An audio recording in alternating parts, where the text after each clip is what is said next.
পবিত্ৰ ভাদ মাহ আৰম্ভণি।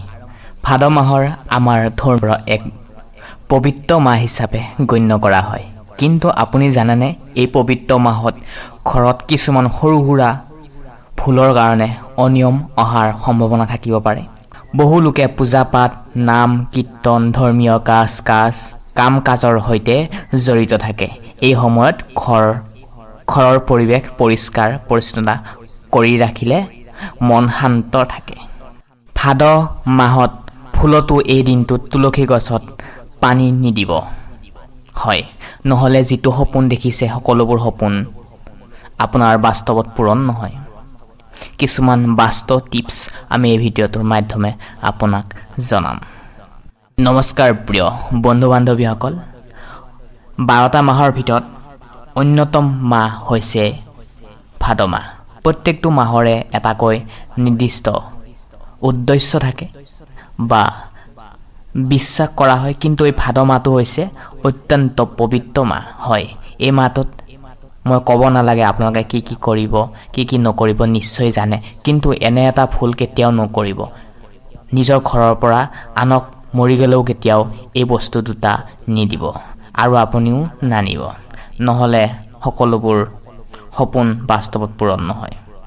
এই ভাদ মাহ পবিত্ৰ ভাদ মাহ হিচাপে ধৰা হয়। এই ভাদ মাহত কিছুমান নিয়ম নীতিৰ মাজেৰে আপুনি মই চলিব পাৰিলে জীৱনত উন্নতি আহে। ভাদ মাহটো হৈছে ভগৱান শ্ৰীকৃষ্ণৰ মাহ হিচাপে গণ্য কৰা হয়।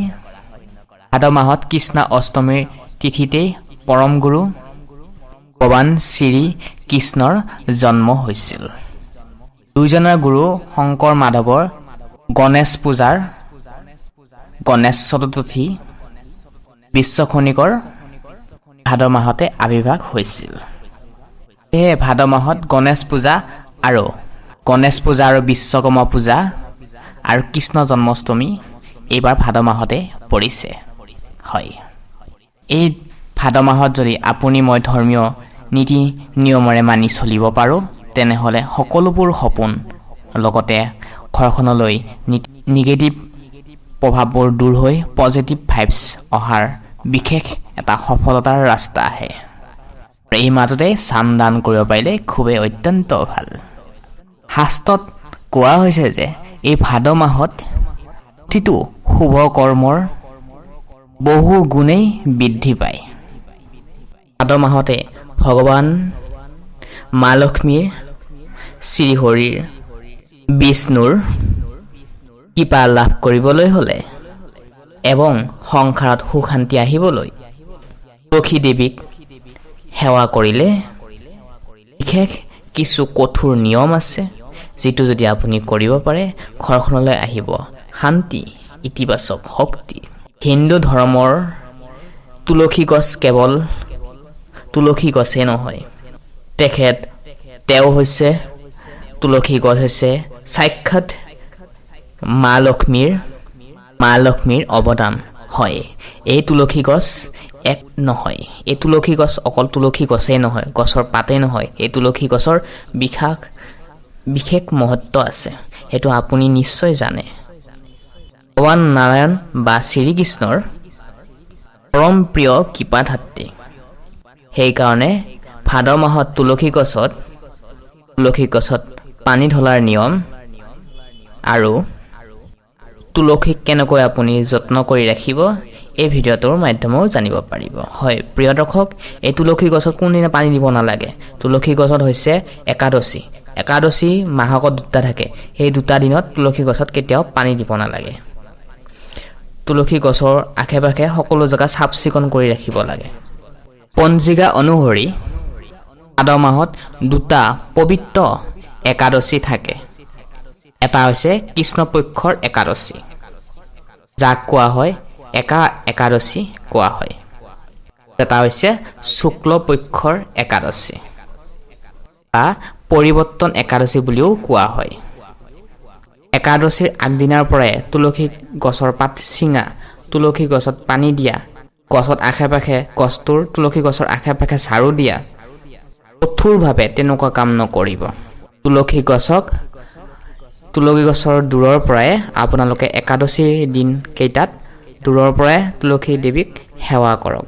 দূৰৰ পৰাই প্ৰদীপ আৰু ধূপ নিবেদন কৰিব পাৰে, কিন্তু ওচৰত নাযাব।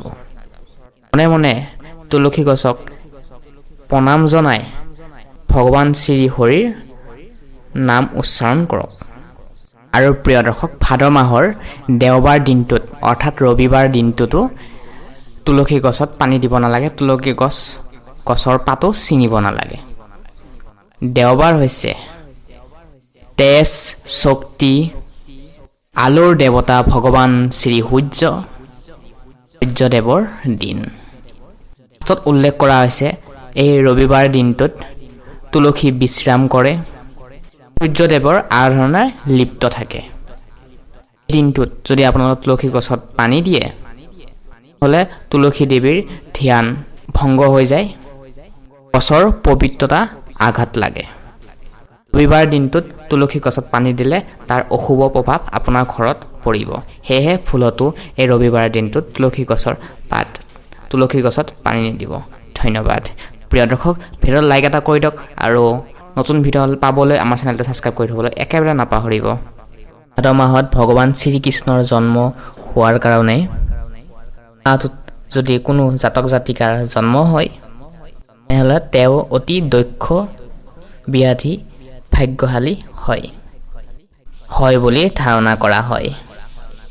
ভাদ মাহত পৰিয়ালৰ মৃত্যু আহিলে ঘৰত বহুত অমংগলৰ সৃষ্টি আহে।